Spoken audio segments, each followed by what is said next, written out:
Je suis spécialiste en matière, la Bible, je suis spécialiste en matière.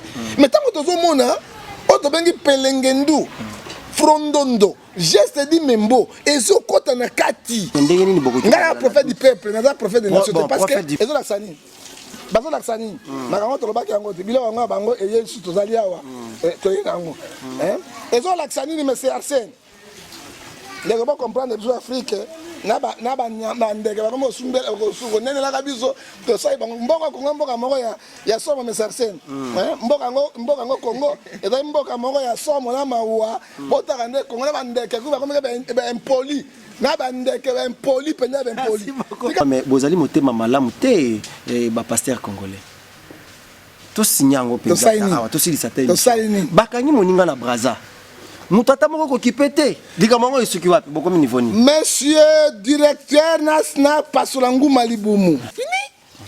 Oh, papa, merci beaucoup, merci.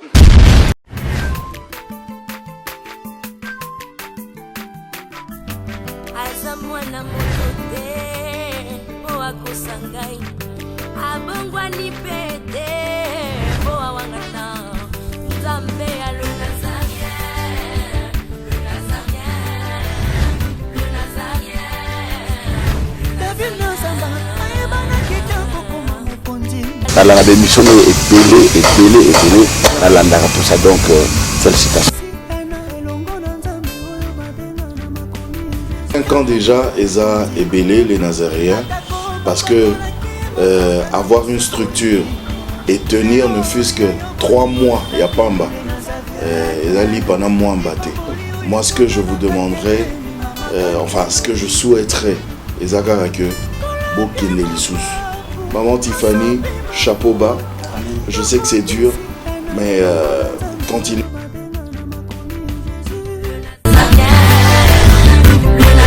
Pas responsable, nous sommes les Nazaréens, que nous sommes ensemble.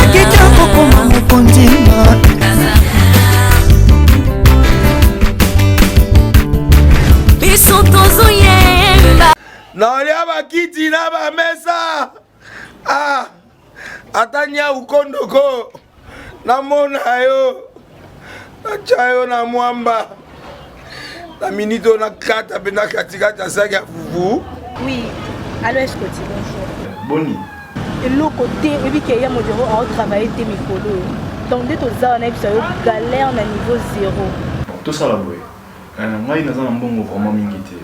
Mais nazo tchela bino moi mukio naza nango na agence mon boy Nazareta. C'est du sérieux. Oh. Maman, comment on dit bon donc yo pesa au fouti mbongo kuna partir à poto biso to ya to jubilo. Na bengi ya Scotty. Agence moi ifonga mi comme on Nazareth. Na kufie. Agence lisusu. Ndeke sa su mulongo kuna. Pendant que là susu. Kuna eza mamba mulongo te. Ye si a fouti mbongo kuna partir à poto biso tozo ke ko récupérer biloko oli. Ah tika boyeko. Yeso mona makamba bongo na monte. Bat pape si mbongo kuna biloko ke récupérer biloko oli na agence. Ezalaka. Mais moi bandi. Maman. Dès qu'il a yebisi ngai mais na limité. Na lingi na mona ki mona beso. Po likamba boye. Na monde na ne salamate. Maman, yebisa ngai. Ba pesi mbongo kuna biso to récupérer biloko kolia awa. Ya solo boutique Nazareta, ezali boutique où ezali à distribution de produits alimentaires. Ah!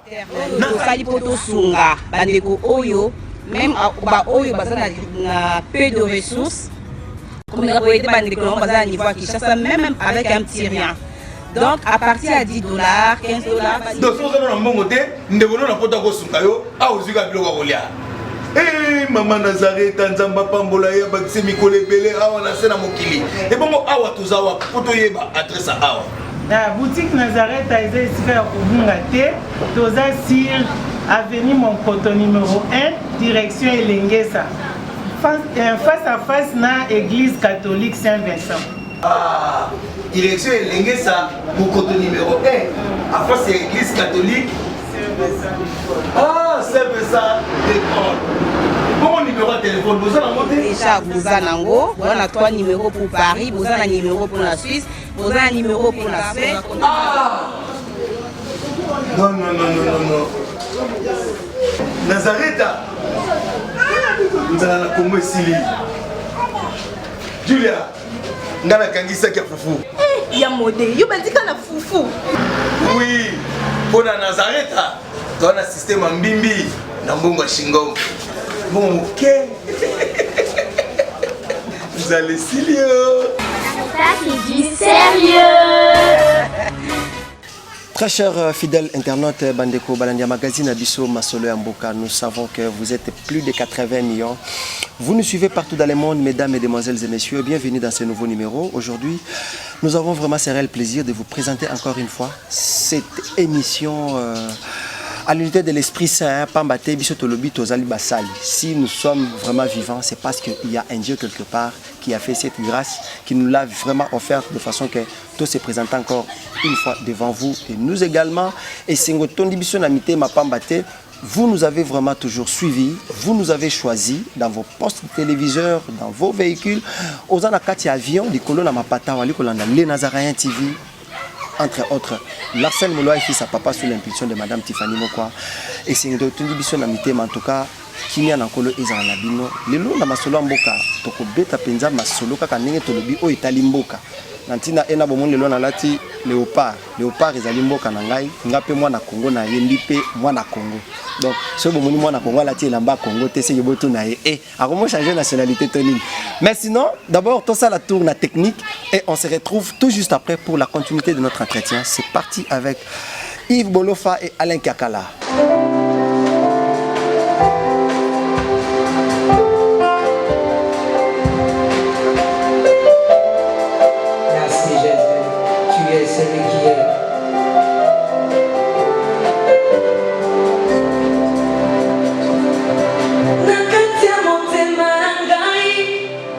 Nakanisi solo bolam na yo Yesu Bongona makanisi nangai na bomba solo bolam no Yesu Yamona yelelo Yamona pusani lelo zambe Yamona yelelo Yamona pusani lelo zambe nangai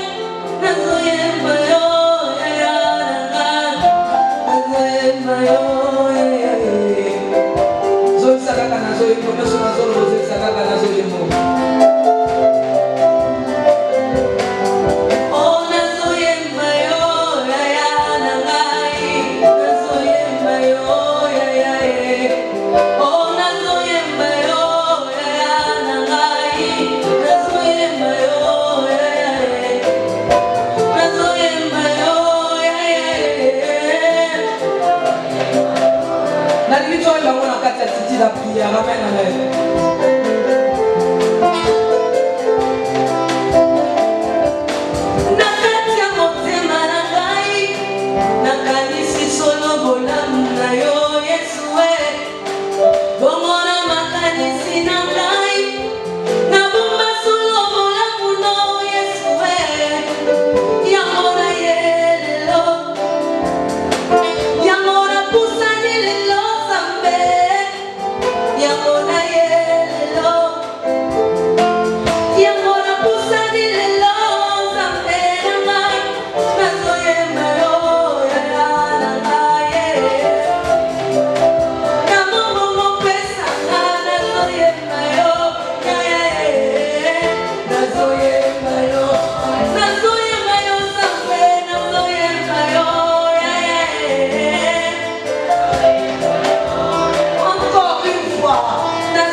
Merci beaucoup Yves Bolofa, Alain Kakala, les réalisateurs de mon émission, Maman Myriam Piamé, la coordonnatrice de mon émission, pourquoi pas mon DG, Madame Tiffany Mokwa, la princesse. Déjà je pense À peine, elle vient de retourner dans la terre ancêtre provenant du Bénin.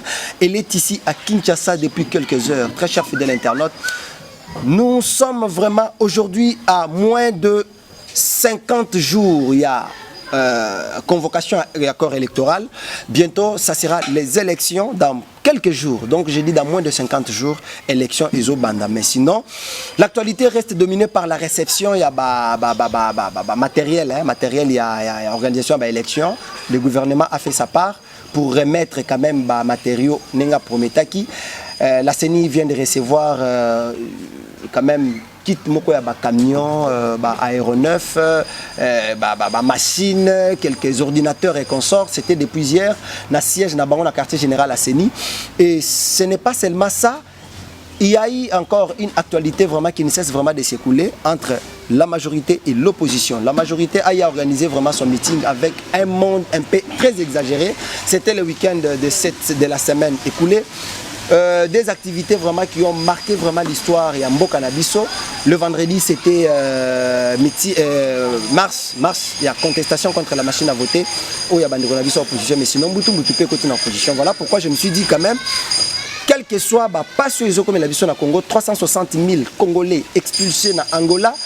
Moi la Mboka John Gefa mais quelqu'un peut consommer c'est la fois dernière au travers de ces faits. Mais sinon aujourd'hui encore, on va encore en parler au travers de cette émission. Mais sinon, s'il y a encore des informations autour du pays, si je peux le dire, nous essaierons un peu d'en faire partir ou parler ce qui nous sera vraiment utile. Mais sinon, laissez-moi déjà dire bonjour à mon invité. Il est déjà dans l'Inga pour présenter Nan. Comme on a à Samoto, John Gefa. Moi, na Congo. La mort de Jésus. Donc, c'est avec lui que nous allons faire l'entretien. Shalom, Papa John Gefa. Shalom, monsieur le directeur. Nous avons bien pas mais le lati léopard. Mais na lembi Congo. Wali kobo ça na pété bakiti na ya orange. Yo comme muto fibo na moni. Fibo na boy bango. Fibo ba t'appelle ngendu. Na boy ba mini m'appelle ngendu na boy yango parce que ozali congolais te plus que ngaité. Ozali surtout ba congolais tango likambo zo sale malamu te. Biso passe na motema de Marseille parce que mboko nzambe apesa biso. Tona mboka mosusu te papa. Mais ce qu'on a dans l'histoire est azaki reine a personne medes mais tant qu'on comprend que quoi na kati mboka na yi asakisaki ba mboka nyonso tolela pour être to libérer mboka son mboka banguna. Alors tant nous na Congo ezotambola malamu te ba mboka ba kamati makambo ya lopata ba memi lopata pour koteka mboka. Ngai na kosepela te et je suis découragé automatiquement na mboko ya Congo parce que bitumbo tozo bunda tolingi tozo démocratie ya solo mesersen bitumbo tozo bunda tolingi tozo justice ya solo mesersen directeur bitumbo tozo bunda tolingi tozo ba école ya solo bitumbo tozo ba futa ba salaire ya batu ya solo porte comme étiquette mais tant tozo mona ba mboka na mwa mpata muke bazo teka mboka na bango mesersen linga moto la kiso pêche que mon tapé son bis. Le la pêche son bis. Le la pêche son bis. Bis c'est aussi là. Au coup fananzala. Mais mon l'action pêche. Au pêche à libérer pour coup faire 4 nanzala. Merci beaucoup prophète John Gefa. Les lots moni bien que bon le baki élection on dirait qu'aux alaté, on dirait qu'aux alamais sinon on se rend compte que le gouvernement tient na CENI à ce qu'il y ait élection. Tout le monde lobby va réceptionner matériel mituka aéronef va recevoir un peu biloko où vraiment écoute faciliter l'élection. Donc ça montre que le 23 décembre il y a une élection. Prophète John Gefa analyse nos années par rapport à mais c'est scène il faut de la Saint Thomas. Saint Thomas azala qui na Jésus sika moko tant que Jésus bisanga ki ayibisa bango na kokufa ba okundanga esimami comme ça na kosekwa. Thomas écoutez, il était parmi les 12 apôtres. Il connaissait aussi les œuvres de Jésus, la puissance de Jésus, la puissance de la parole de Jésus. Il connaissait. Mais tant que Jésus a koufi, bakundi et tant que Jésus a quoi qui, à côté de 11 apôtres, il y a quitté. Tant que baninga ba ibisa habité na kondimate, il faut natala c'était naïe, bapota penandima Yesu. La deuxième fois, Jésus apparaître devant lui.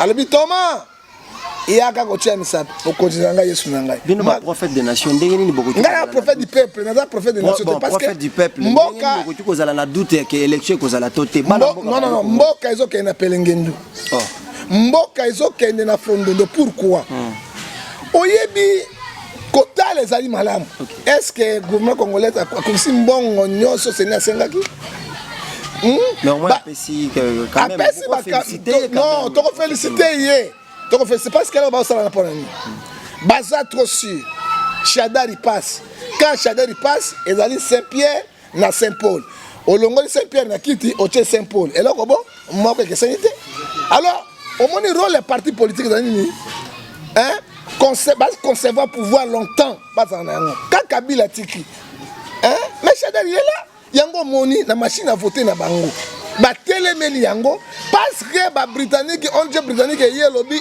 ba pesi 11 conditions pour tokende na kati na machine à voter wana bolongola yango pe comme viable bango ba refuser tango ba boy mais Arsène to banga nzambe so message 11 verset de la Bible la carte de ce commencement de la sagesse intelligence science nzambe mo tapé ça ndamba pesi yango pa comme sobe bolole ntaba bosusu imboko ozona yango tango ba onje britannique yei elobi eloko wana bolongola yango bino bobo kolongola yango tango monsieur Arsène directeur tango yo moni mwana na sosa toni na nzungu yeba ite mama za wana ozomona ke tozokende kaka na kati ya kotimboke kei élection kei makamotu kei pourquoi ba kondima baninga opposition te na baninga batamayele te hein gouvernement bazoki ba machine wana ezalaki gouvernement coréen te ezalaki entreprise privée ezalaki entreprise privée oyo même ezalaki contrôlé na gouvernement coréen te tango gouvernement coréen lobi botika machine ezali viable te bino bokangama nango mpona nini bakangama nango na boye kombo ya Chadari etukabila ezalaki ya kati balongoli kombo ya Chadari etondi siko basoma ba carte électorale mais pas préjugé te préjugé nazo bisa makambo ya solo mais pekisi biso ba préjugé mais pekisi biso te mais bible lobi na biso bino bosimbi machine na te botalité na kati kuna so tout est là ba lobi yango mais monsieur Zila na bisa yo bible pekisi ba préjugé oui to boy ba préjugé bible pekisi mais bible on lobi ni hein Matthieu 10 ça dans la Bible je vous envoie les brebis au milieu des loups soyez prudents comme les serpents ce n'est pas la Bible. Il y a la Bible, mais ça scène. Et Bible, le Bible, Ephésiens 5, hein, verset 14 à 20. Toi qui dors, réveille-toi à l'internet éclairant. Il faut te faire la Bible, c'est pas congolais. Je suis spécialiste en matière de la Bible, je suis spécialiste en matière. Mais tant que tu as mon on te pelengendu, frondondo, geste di membo, et zo kota na kati, hein, et peuple congolais, tozo kende wapinde comme c'est directeur, tozo kende. Et zali mawananga, je crois. Après l'élection, je vais quitter le pays. Prophète John Gefa, si yo lobby après l'élection, c'est comme si yo moko oboyi élection, yo moko lobby après l'élection. Est-ce que réellement na ndenge to ali komona puisque ngai awawa na bokolimbi sanga bande ko balandi nazali na loi électorale signée par le président de la CENI. Tozali na loi électorale mais tant to ali ko tala ba date na ndenge ba pesi na ndenge donc selon la planification, hein? Planification na bango ya champ d'action ndenge ba pesaki, c'est comme si rien ne sera respecté. Je doute assez que le 23 décembre élection ezala. Siko nazo comprendre tes prophète John Gefa, prophète du peuple. Yebisa biso nanu awa. Tozo kende wapi? Est-ce que élection ekozala? Babiloko soki élection ekozala. Na stratégie ni yango bako organiser l'élection yango.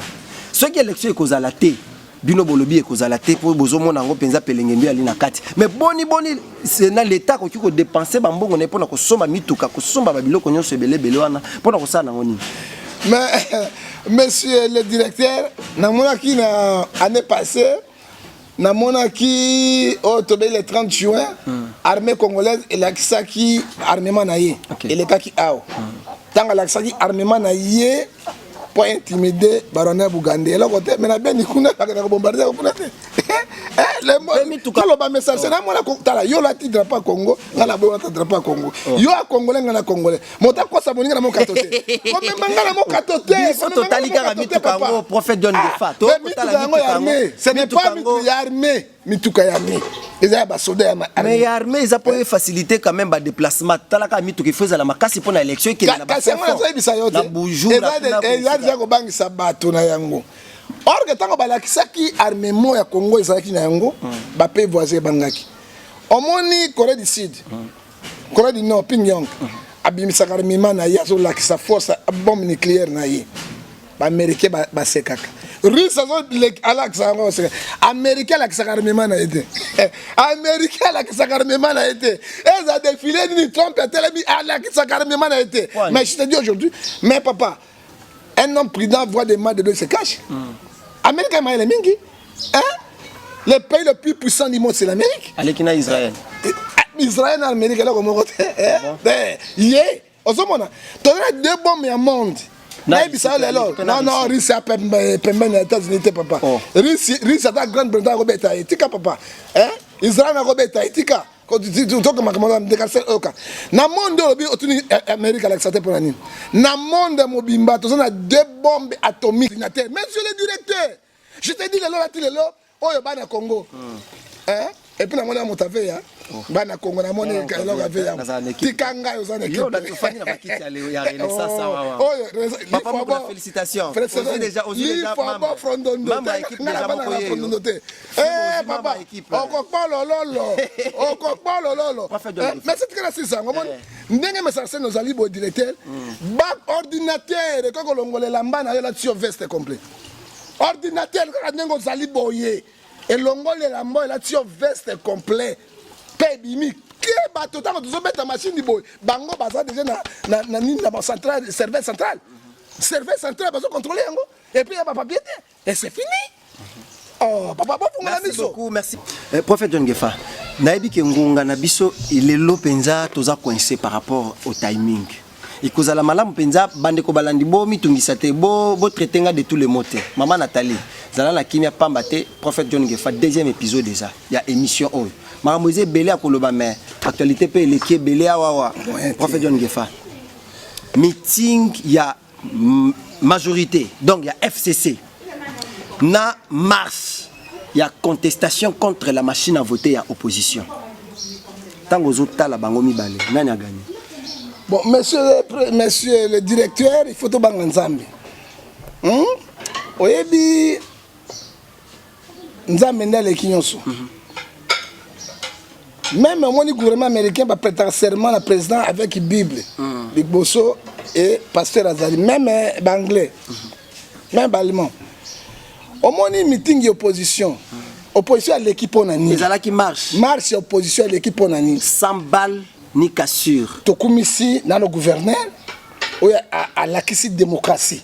Parce qu'autoriser l'opposition, ça marche, meeting, et seulement, dans le pouvoir. Nous devons encourager le gouverneur Kimbuta, Mbalo et Assali Malam, et puis la police professionnelle, nous, Kassongo, tout le monde qui est professionnel, il y a solo, parce que plus tard, mon takoufité, c'est toujours parce qu'il y a trop de morts.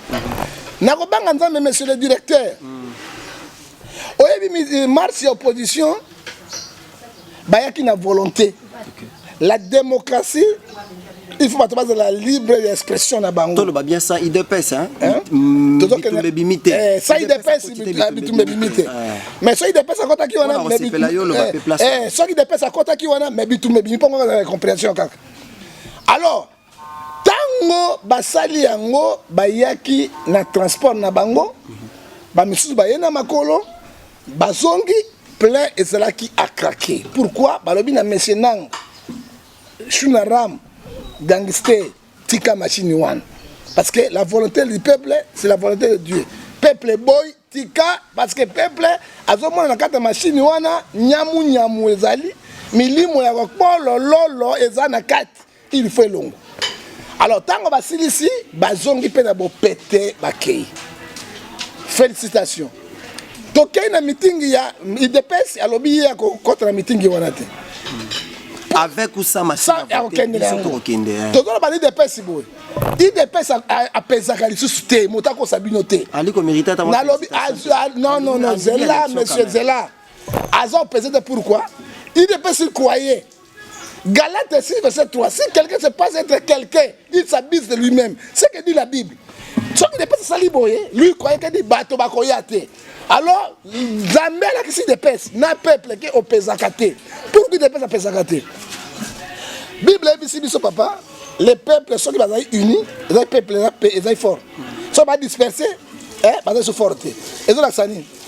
bazo la xani makango to baki yango bilo yango bango eye su to zali awa to yi yango ezo la xani mais c'est Arsène les gars comprendre les Afrique na ba ndeke ba comme sumbela ko suko nene la kabiso to sai bango mboka Kongo mboka moko ya somo mais c'est Arsène mboka ngo Congo et mboka moko ya somo na mawa botaka ndeke Kongo na ba ndeke ku ba comme ba impoli na ba ndeke ba impoli penya ba impoli tikana susana lo ba papa sikoyo nini ya sala kibuke nini bato bakoya te or que bato plein et dans ce moment que population a destitué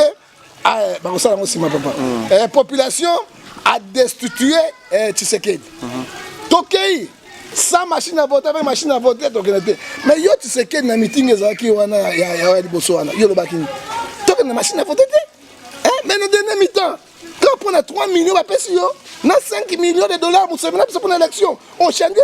5 millions de dollars, nous sommes je te dis 5 millions de dollars, nous sommes venus à Kendaki Kuna. Pendant l'élection, monsieur le directeur. Et puis, il y a passé 2 hélicoptères. Oh, il y a une mission. Mais je te dis, Titré ne passerait pas président de la République. Il ne passerait pas. Il y a mis balai, va promettre comme premier ministre. Na gouvernement Chadari. Mais est-ce que vous croyez que Félix Tshisekedi pouvait accepter quand même que Liambo pour balé lelo, balé ango lelo, balia banda kala. Banda perti lelo. Candidat unique à cause de la opposition. Candidat unique à part Tshisekedi par candidat unique. Parce que candidat unique était pas cause là comme mais c'est n'a développé ango. Va promettre premier ministre. Mais ce qui prenait Chadari à l'équipe, c'est Roubert Rwanda au premier ministre. Ce n'est pas lui. Ça il va engager tete babidi ale mufunga di. Unyata mufunga ale mubwaka na zamba, mubwaka kuna na kati na. Merci beaucoup prophète de facto ceux qui sont. Bon, donc ceux qui sont là, donc on a pouvoir. Pouvoir congolais plein à craquer. Zélé athées. Peuple congolais. Kanalo banzambe na ngai bandeko bato. Prophète donne frappé oyete na meeting. Tena ko yate parce que ko trahi mboka na kondimate. Avec 10 000 francs. Tous 5 000 francs. Boteka mboka. Bayaki ndenge ni monsieur. Batiaki ba bisi ofele. Bakaina ba souté par étatique ba bisi bango oyo okende ba longa mona mosala. Ba kote na ba église de réveil. Et babani ko pesa bango. Ko ba bongo te Albert Kankenza kondimate. Kankenza kenede. Atinai bazote. Akondimate Kankenza ne mosanti ba bisa yo. Parmi bato ba teki mboka oyo ba passer. Kankenza na kati. Merci beaucoup marché nani marché meeting ya nani. Alors ozokatanga iti yango monaki ya pouvoir plaque pour nini ba promettre bango 10 000 or que bakende ki peuple ya nzala peuple ezo souffrir bande ko na ngai bozali ba jite d'escariote bozo te kamboka à cause na 10 000 francs 5 000 francs 5 000 francs de dollars ça combien 2 dollars 2 dollars et demi 10 000 francs bazo ba cadre bango ça fait combien 4 dollars. Ndio mona ki bato bakeni tango bakene kuna moshie papa na ngai po bisa ko fele makambo fele na kozonga monsieur bazuite tango bazuite Esaïe 45 verset 7 je donne la prospérité je donne la diversité c'est moi l'internet ndaba pesi yikiki babali ko finga bango bato musu balaki na nzela bazwi mbongo te na baposa ya mai balati bilalo ya fête c'est bazo bunda po na mbongo pe bazwi yango te au moins la tromperie nzambe alingaka bosembo. Avec 10 000 francs, 5 000 francs, ndebokei, et d'ailleurs quelques-uns de bazouaki, mais bamsou bazouaki te bitumba et bimaki somo à cause de l'argent. Plein on est dans normalité, plein on a dit opposition, opposition a 100 bis, opposition a 100 modifications mbongo, 100 quoi à 0 parce que bola mboka yango. Prophète John Gefa wali ko soutenir opposition le biba exambo sana mais pendant que ba leader ba mo ba yoka na te na te ce ko remarque. Ba leader ba ko yoka na pas Tshisekedi aponi nzela na ye. Ya la bagi na Bruno Chibala. Ya la bagi na Badibanga. Ya ba nzela simo ya Badibanga. Alors nzela ya Moïse Katumbi a marché contre la machine à voter. Jean-Pierre Bemba a marché contre la machine à voter. Martin Fayulu, Vital Kamer et Félix Aboyi. Baleki Félix. Baleki Félix. Merci beaucoup. Très cher fidèle internaute, ceux qui s'y pensent émission la biso awa. Prophète John Gefa mais bozali motema malamu te ba pasteur congolais. To sinyango penza awa to sili satellite. To salini. Bakangi moninga na Braza. Mutata moko ko kipete. Dika mango esuki wapi boko niveau ni. Monsieur directeur Nasna Pasulangu Malibumu. Like 12 3 lobby oya boku ko ma poisa liboso na nkolo. Hébreu 4:3 et lobby o e bon mami nzamba la sango polele po yeba na kati na bato. Oyebi Galate 6 na bango mingi 7 à 8 c'est que l'homme aura semé il moissonné. Mogisho abadia mama nana bongote tomona mutu mbeto zwa mbongo zwa fungola nzungu koba na kati chama no koba mbongo yango leo to sukiwa makiona prophète John Gefa bo soutenir moninga toko soutenir ba soutenir keloko ya mabete ta délégation ba pas délégation ba défendre moninga so na sisa su que sous c'est Kabila et bongo boko lo balisuka ali congolais te bino bo ali mabe Mogisho congolais merci beaucoup bien la tisa Mogisho John Gefa Mogisho na lolo makamona ya congolais Mogisho basuka prophète John Gefa lilo ba lolo oyo kala succès loko oko katse bale na posa nguba okozinda te okopolololo parce que nzokopololo mboka naolia bakiti na bamesa ata nya ukondoko namona yo natya yo na mwamba na minute oyo nakata mpe na katikati ya saki ya fufu. Oui, allo Escoti, bonjour. Boni. eloko te ebi ke ya modero aotravaille te mikolo donc nde toza wana biso yo galère na niveau 0 tosala boye ngai naza na mbongo vraiment mingi te mais nazotiela bino mwa moki oyo naza nango na agence moko boye Nazareta. Sarita qui dit sérieux. Oh maman comment nde bongo donc yo pesa ofuti mbongo kuna partir à poto biso toya tozwi biloko nabengi ya Scotty agence mo efungami kombo nango Nazareta. Nakufi agence lisusu nakesa su mulongo kuna poto zela susu kuna eza mambo mulongo te ye si afuti mbongo kuna partir à poto biso tozoke ko récupérer biloko oli tika boyeko yiso mona makama bongo na monte bat papesi mbongo kuna biloko ke récupérer biloko oli na agence ezalaka mais yango ibandi mama leki nanga yebisi ngai mais na ndimite nalingi namona kimona mbeso po likamba boye na monde nani esalama te mama yebisa ngai bapesi mbongo kuna biso to récupérer biloko kolia awa ya solo boutique Nazareta ezali boutique oyo ezali ya distribution ya baproduits alimentaires tosali po tosunga bandeko oyo même oyo baza na peu de ressources comme on a été bandeko on baza na niveau à Kinshasa même avec un petit rien. Donc à partir à $10, $15. Donc si vous avez un bon côté, nous devons nous apporter au sungayo, à vous dire que vous avez eh maman Nazareta nzamba pambola ya bakise mikole belé awa na sena mokili. Et bon awa tozawa poto yeba adresse awa. La boutique Nazareta est ici à Kubungate, toza sur avenue Monkoto numéro 1, direction Elengesa. Face à face na église catholique Saint-Vincent. Direction Elengesa, Monkoto numéro 1, à face de l'église catholique. Saint-Vincent d'école. Bon numéro de téléphone, vous allez monter déjà, vous avez on a 3 numéros pour Paris, vous avez un numéro pour la Suisse, vous avez un numéro pour la Suède. Non. Nazareta. Nous allons la Congo Sili. Julia, nous allons kangisa kia fufu. Ya modé, yo bandika na fufu. Oui, pour la Nazareta, dans le système mbimbi, na mbongo shingo. Bon, ok. Vous allez Silio. Sarita qui dit sérieux.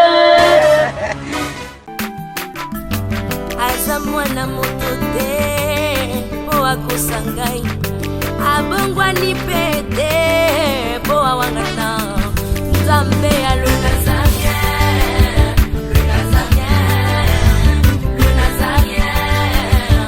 David Nozamba